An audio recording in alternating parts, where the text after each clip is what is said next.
Praise the lot. ఈరోజు దేవుని ధ్యానాంశము మత్తయి సువార్త 15వ అధ్యాయము 7వ వచనం నుండి 20వ వచనం వరకు. వేషధారులారా, ఈ ప్రజలు తమ పెదవులతో నన్ను గనపరచుదురు గాని వారి హృదయము నాకు దూరముగా ఉన్నది. మనుష్యులు కల్పించిన పద్ధతులు దైవోపదేశములని బోధించుచు వారు నన్ను వ్యర్థముగా ఆరాధించుచున్నారు అని యెషయా మిమ్మును గూర్చి ప్రవచించిన మాట సరియే అని వారితో చెప్పి, జనసమూహములను పిలిచి, మీరు విని గ్రహించుడి. నోట పడునది మనుష్యుని అపవిత్రపరచదు గాని నోట నుండి వచ్చినది మనుష్యుని అపవిత్రపరచునని వారితో చెప్పెను. అంతటా ఆయన శిష్యులు వచ్చి, పరిసయ్యులు ఆ మాట విని అభ్యంతరపడిరని నీకు తెలియనా అని ఆయనను అడగగా, ఆయన పరలోకమందున నా తండ్రి నాటని ప్రతి మొక్కయు పెళ్లగింపబడను. వారి జోలికి పోకుడి. వారు గ్రుడ్డివారయ్యుండి గ్రుడ్డివారికి త్రోవ చూపువారు. గ్రుడ్డివాడు గ్రుడ్డివానికి త్రోవ చూపిన ఎడల వారిద్దరూ గుంటలో పడుదురు గదా అనెను. అందుకు పేతురు, ఈ ఉపమాన భావము మాకు తెలుపుమని ఆయనను అడుగగా, ఆయన, మీరును ఇంతవరకు అవివేకులై ఉన్నారా? నోటిలోనికి పోవునదంతయు కడుపులో పడి బహిర్భూమిలో విడువబడును గాని నోట నుండి బయటికి వచ్చినవి హృదయములో నుండి వచ్చును. ఇవే మనుష్యుని అపవిత్రపరచునని మీరు గ్రహింపరా? దురాలోచనలు, నరహత్యలు, వ్యభిచారములు, వేశ్యాగమనములు, దొంగతనములు, అబద్ధ సాక్ష్యములు, దేవదూషణలు హృదయములో నుండియే వచ్చును. ఇవే మనుష్యుని అపవిత్రపరచును గాని చేతులు కడుగుకొనక భోజనము చేయుట మనుష్యుని అపవిత్రపరచదని చెప్పెను. ఆమెన్. ప్రభువునందు ప్రియ దేవుని జనాంగమా, మన ప్రభువును రక్షకుడైన యేసుక్రీస్తు ప్రభుల వారి దివ్యనామమున మీకు శుభములు తెలియజేస్తూ ఉన్నాను. మరొక నూతన దినాన్ని గ్రహించిన ఆ దేవాది దేవునికే మహిమ ప్రభావములు కలుగునుగాక. ఆమెన్. ప్రభువునందు ప్రియ దేవుని జనాంగమా, శాస్త్రులు పరిసయ్యులు వేషధారణతో కూడినటువంటి బ్రతుకుతూ మోషే ధర్మశాస్త్రము ఇవ్వనటువంటి ఆచారాలను ప్రజలలోకి చొప్పించి, ఆచారం అనే దానిని వారు ఏర్పాటు చేసుకుని దానిని ప్రజల మీద రుద్దినటువంటి వేషధారులైనటువంటి జనాంగము. ఆనాడు ధనవంతులై ఉండి ప్రజలను ఏలువారిగా ధర్మశాస్త్రోపదేశకులుగా ధర్మశాస్త్రాన్ని పాటిస్తున్నామని చెప్పి దానిని అనుసరించని వారిగా బ్రతికినటువంటి బ్రతుకు వారిది. అయితే వారిని గూర్చి యేసుక్రీస్తు ప్రభుల వారు జనసమూహాలను హెచ్చరిస్తూ, వారు కల్పించినటువంటి పద్ధతులను ఇది దైవోపదేశములని చెప్పి ప్రజలను వారు మభ్యపెడుతూ వ్యర్థముగా ఆయనను ఆరాధించేటువంటి దుష్ట జనాంగము. అట్టి దుష్ట జనాంగమును గురించి యేసుక్రీస్తు ప్రభుల వారు అన్నారు కదా, వారు వేషధారులు. వారి వలె మీరు ఉండకుండా నిజ దేవునిని ఆత్మతోనూ సత్యముతోనూ ఆరాధించాలని యేసుక్రీస్తు ప్రభుల వారు అక్కడ ఉన్నటువంటి జనసమూహమును పిలిచి చెప్పారు. నా ప్రియ దేవుని జనాంగమా, చేతులు కడుగుకొనకుండా భోజనం చేయుట మనుష్యుని అపవిత్రపరచదని. మనుష్యుని అపవిత్రపరచినదేంటో తెలుసా? దేవుని మాటలను పాటించకుండా, దేవుని యొక్క ఆజ్ఞలను పాటించకుండా, దేవుని మార్గంలో నడవకుండా తమ మార్గములను చెరిపివేసుకున్నటువంటి ఆ శాస్త్రులు పరిసయ్యులు యేసయ్యతో కలహపడి యేసయ్యను ఏదో రకంగా ఇబ్బంది పెట్టాలనేటువంటి ఆలోచనతో పదే పదే ఆయన దగ్గరికి వచ్చి ఆయనతో కలహించుట మనం చూచుచూ ఉన్నాము. కాబట్టి మనుష్యుని అపవిత్రపరిచేటువంటివి మనుష్యుని హృదయములోనే ఉన్నాయని, మనుష్యుని హృదయములో నుండే అవి బయలుదేరతాయని, అవి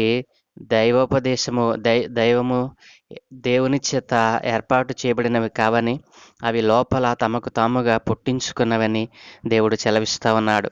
జనసమూహములతో దేవుడు చెప్పిన మాట, నోట పడునది మనుష్యుని అపవిత్రపరచదు గాని నోట నుండి వచ్చినదే మనుష్యుని అపవిత్రపరచును అని దేవుడు చెప్పాడు. దీని అర్థం ఏమిటో తెలుసా?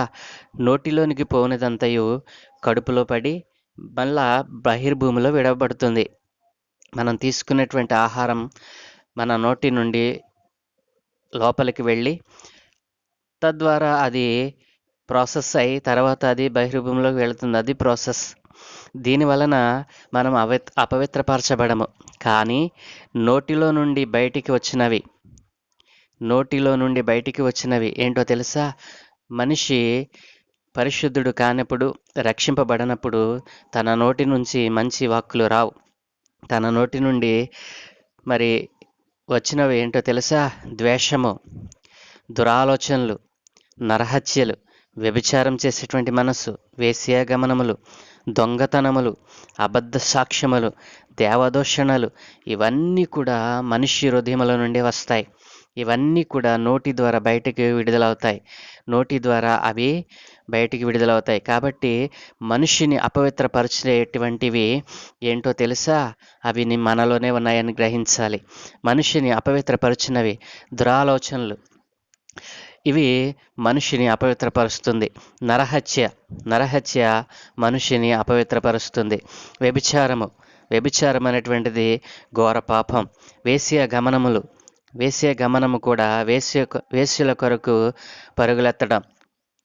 మరి దొంగతనముగా దేవుని సొమ్మును కాజేయడం, దొంగతనముగా ఇతరుల దానిని ఆక్రమించటం, ఇతరుల దాని కొరకు ఆశపడటం, దొంగతనములు, అబద్ధ సాక్ష్యములు, మరి లేని వాటిని ఉన్నవాటిగా కల్పించి దైవోపదేశములుగా ప్రజల మీద రుద్ది వాటిని అబద్ధ సాక్ష్యములు పలికించడం. అలాగే దేవదూషణ, దేవునిని దూషించినట్లుగా ప్రేరేపణ కలిగి చేయడం. ఇవన్నీ కూడా మనిషిని హృదయములో నుండే వస్తాయి.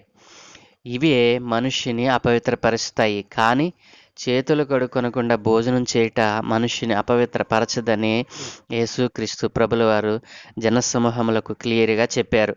ఆయన అన్నారు కదా, ఒక గ్రుడ్డివాడు ఇంకొక గ్రుడ్డివానికి త్రోవ చూపిన ఎడల వారిద్దరూ గుంటలో పడతారు కదా అన్నారు. ఈ ఉపమాన భావాన్ని గ్రహించినటువంటి పేతురు ఈ ఉపమాన భావమును అడిగినప్పుడు దేవుడు ఈ రీతిగా చెప్పారన్నమాట. గ్రుడ్డివాడు మరొక గ్రుడ్డివానికి ఎలా త్రోవ చూపగలడు? ఆలోచన చేశారా? అంటే ఈ శాస్త్రులు పరిసయ్యులు ఎలాంటి వారంటే వారి గ్రుడ్డివారై ఉండి గ్రుడ్డివారికి త్రోవ చూపాలని చూసేటువంటి అవివేకమైనటువంటి భక్తిహీనులని దేవుడు వారిని హెచ్చరించాడు.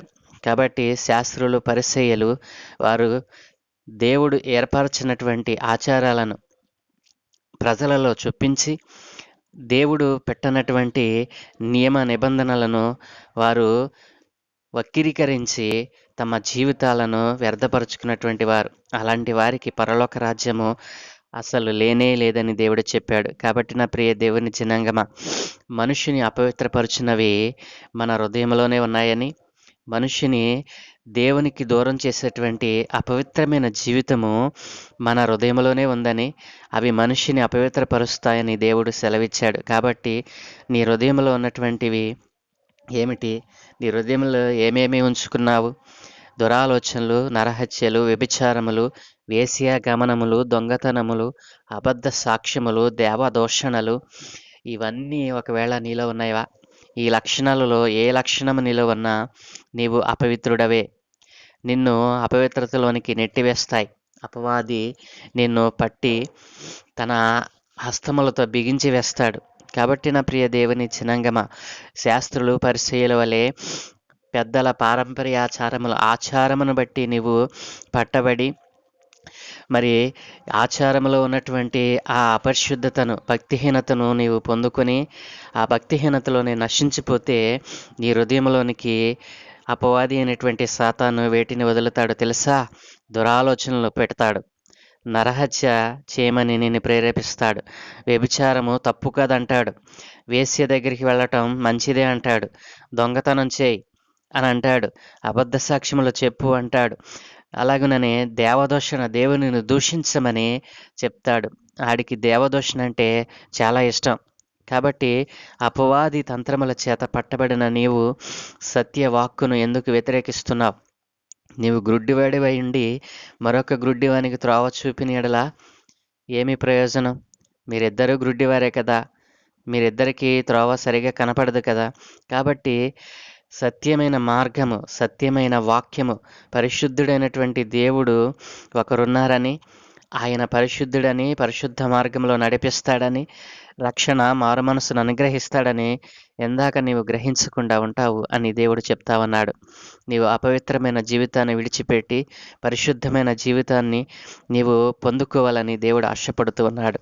కాబట్టి నా ప్రియ దేవుని జనాంగమా, శాస్త్రులు, పరిసయ్యులు, ఆనాటి ధర్మశాస్త్రోపదేశకులు, మరి సద్దూకయ్యులు వీరందరూ కూడా వారు కల్పించినటువంటి మార్గములను, పద్ధతులను, దైవోపదేశములని బోధిస్తూ వారు వ్యర్థముగా ఆరాధన చేశారు. అట్లాంటి వారందరినీ దేవుడు హెచ్చరించి, మనిషిని అపవిత్రపరచడం అనేది వారి హృదయంలోనే ఉందని, ఎవరి హృదయంలో నుండే అవి బయలుదేరతాయని ఎవరికి వారు పరిశీలన చేసుకుని, ఆ పవిత్రమైన జీవితం నాలో నుండి తీసివేయి ప్రభువా, నాలో ఉన్నటువంటి ఈ దురాలోచనలు, నాలో ఉన్నటువంటి ఆ నరహత్య చేయలేనటువంటి ఆ మనస్తత్వం, వ్యభిచారం అనేటువంటిది, వేశ్యాగమనము, దొంగతనము, అబద్ధ సాక్ష్యములు, దేవదూషణ, ఇట్లాంటి ఇలాంటి అపవిత్రపరిచేటువంటి లక్షణాలన్నీ కూడా నాలో నుండి తీసివేయి ప్రభు అని నీవు అడిగినట్లయితే,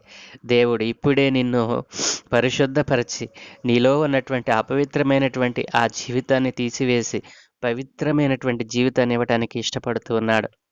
అలాగున ఇష్టపడినట్లయితే ఈ చిన్న ప్రార్థన నీవు దేవునికి చేయి. పరలోకమందున్న ప్రియ తండ్రి, గొప్ప దేవా, నీకు స్తోత్రాలు నాయన. నీవు పరిశుద్ధుడవు నాయన, ప్రేమామయుడవు, కరుణామయుడవు నాయన. అయా, నీ నోటి నుండి వచ్చినటువంటి ప్రతి మాట ప్రతి మనుష్యుని వెలిగించుచున్నది నాయన. నీ మాట బ్రతికిస్తుంది. నీ మాట వ్యాధిలో, బాధలలో ఉన్న వారిని విడుదల దయచేస్తుంది. అట్లాంటి మాటలను విడిచిపెట్టి వేషధారణతో కూడినటువంటి మనుష్యులను వెంబడిస్తూ, వేషధారణతో కూడినటువంటి భక్తిహీనులైనటువంటి వారు కల్పించినటువంటి పద్ధతులను, ఆచారాలను అయా మేము ఆచరిస్తూ మా జీవితాలను వ్యర్థపరుచుకుంటున్నాము నాయన. అట్లాంటి మా బ్రతుకులలో వెలుగును నింపుటకు, మాలో ఉన్న అపవిత్రమైన జీవితాన్ని తీసివేయడానికి ఆ పరలోకము నుండి దిగి వచ్చిన దేవుడవు నీవేనని ఈ రోజున నీ బిడ్డలు గ్రహించినారు నాయన. అయా, నీ పవిత్రమైనటువంటి జీవితాన్ని వారు విని గ్రహించి మనస్సునందు విశ్వాసముంచి నాయన, ఇదిగో తండ్రి, వారిలో ఉన్నటువంటి అపవిత్రమైనటువంటి ఆ లక్షణాలను పోగొట్టుకొని అయా పరిశుద్ధమైన బ్రతుకును బ్రతకడానికి ఆశపడుతూ ఉన్నారు. అట్లాంటి వారందరినీ కనికరించండి నాయన. అయా, వారందరినీ మీ పాదాల చెంతకు తెస్తూ ఉన్నాను. మీ మాటలు విన్నటువంటి బిడ్డలు ఎవరైనా ఒకవేళ రక్షింపబడి కూడా ఇలాంటి అపవిత్రమైన జీవితంలో ఉంటే వారిని గద్దించమని, రక్షణ అనుభవంలోనికి మరలా వారిని తీసుకుని రమ్మని, మరలా లోకములో కలిసిపోకుండా లోకములో ఉన్నదంతా వ్యర్థమని వారు ఇప్పుడైనా గ్రహించి మీ అందు విశ్వాసముంచే భాగ్యం అనుగ్రహించమని, అపవిత్రమైనటువంటి జీవితాలను వారు పోగొట్టుకొని పవిత్రమైన జీవితంలోనికి అడుగుపెట్టేటువంటి గడియ ఇదియే అని వారు గ్రహించే భాగ్యం అనుగ్రహించి, ఈరోజు మీరు మాకు ఇచ్చిన ఈ సమయాన్ని బట్టి మీకు వందనాలు చెల్లిస్తూ, ఈరోజు మేము చేపలన్నింటి మీద మీకు అనుదృష్టి ఉంచి మీ ఆత్మను కుమ్మరించమని, అయా మీ దూతల కాపుదలు అనుగ్రహించి నీవే మహిమ పొందుకోమని, ఘనత, మహిమ, ప్రభావాలు యేసయ్యకు చెల్లిస్తూ యేసుక్రీస్తు ప్రభుల వారి దివ్యనామమున ప్రార్థించి వేడుకుంటూ నాము తండ్రి. Amen, amen, amen.